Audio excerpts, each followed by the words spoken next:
You had a relationship with Biggie? Of course, man. That was my guy, man. I love Biggie, man. Man, that's a tough one.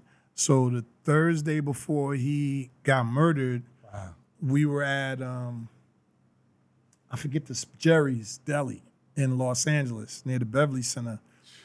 I had just landed. I was sitting there eating, and Uncle Paulie.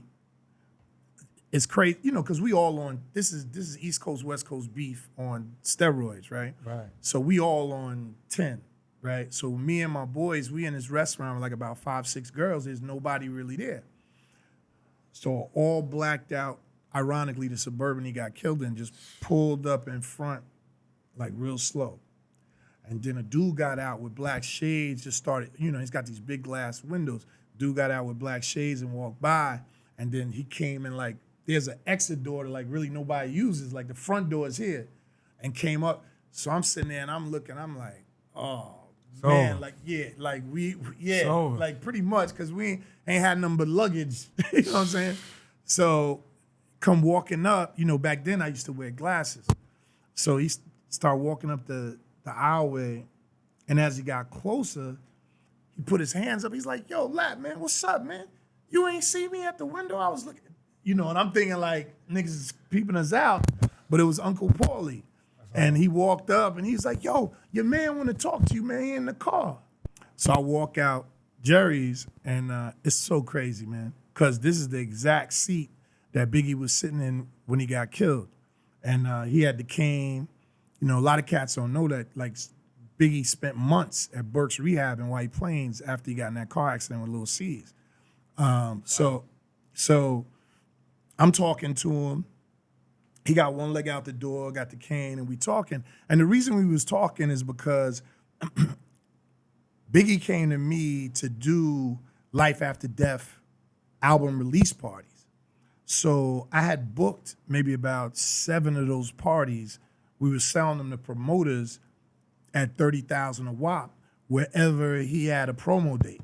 So, the label's flying him in. He's doing his promo, whatever, with the radio station. He gets a little bit of bread there. But me and him was getting $30,000 for these album release parties, right?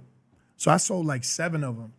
So he was sitting in a chair at that time. I mean, it was going to be about 45 of them, but I had sold 7 so far. And he was sitting in a chair. And me just being the business dude, I just came over to him. I'm like, yo, what's up, man? He's like, yo, lad, what's good? I'm like, yeah, I see you out here. He's like, yeah, I'm out here. And it was kind of ironic because I was also on the set of the Hypnotized video.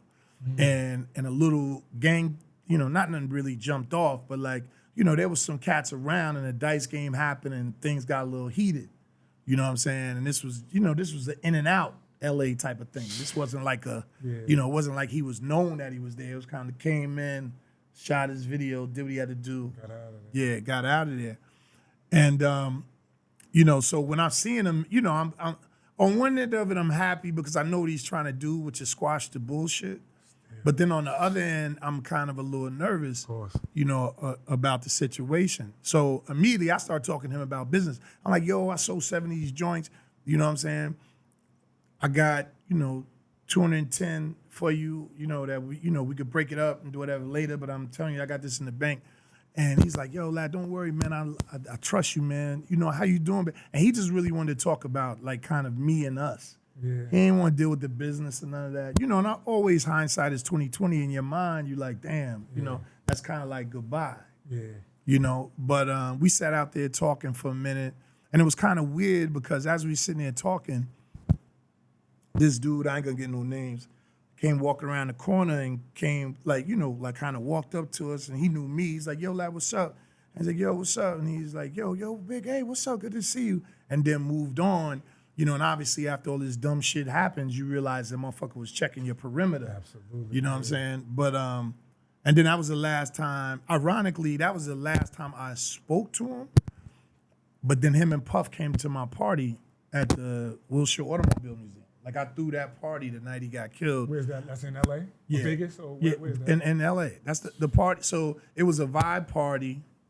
I used to be the African American agency of record of Tangeray. And me and Kadada Jones threw that party with Vibe after the Soul Train Awards. at the Automobile Museum. And it was star-studded. It was a dope-ass party. And everybody was there. It was crazy. You know, and it was weird, right? Because, again, how I was raised around here, you know, you could spot the trouble. You could see the drama when it's coming, whatever. So I was cool that we throwing a party, whatever, but I didn't have my guard down like everybody else. You know what I'm saying? And a lot of people in there, I don't think, had their guard down.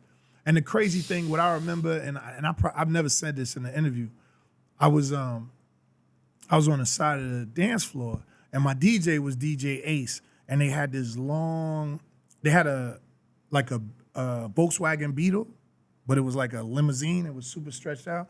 So it was we put that in front of the DJ booth, so you couldn't see the records or whatever, right? And my host was Ed Lover, and DJ Ace was the DJ. So I'm on this side of the other side of the spot, and then all of a sudden, Ace goes into a New York set, and then Ed's like, New York is in, and they start wilding, and I run across the dance floor, you know, and Ed's my boy. Ed put me on in a lot of ways, and I run across the dance floor, and I never talked to him foul, Aggressive. but that Yeah. put the fear of God in me. Absolutely. And I was like, yo, what No, the we at? fuck are y'all doing? Like, I was straight like that on him and Ace, like, yo, what the fuck? And they surprised because I don't communicate to him like that. Like, yo, what the fuck are y'all doing, nigga? Like, we can't play these type of games. Like, yo, chill. And Kenny Burns was standing there. He's like, yo, lad, chill. And I'm like, no, fuck that. These niggas crazy. Like, they think it's all good. Got This is planned. the most treacherous place in America. America. If it goes down. Right. I don't care. I've never seen no black people in my life as wild as a LA gang member in my life. Ever, never, ever. I said and I'm that. like, yo, you know, so we kind of had that moment.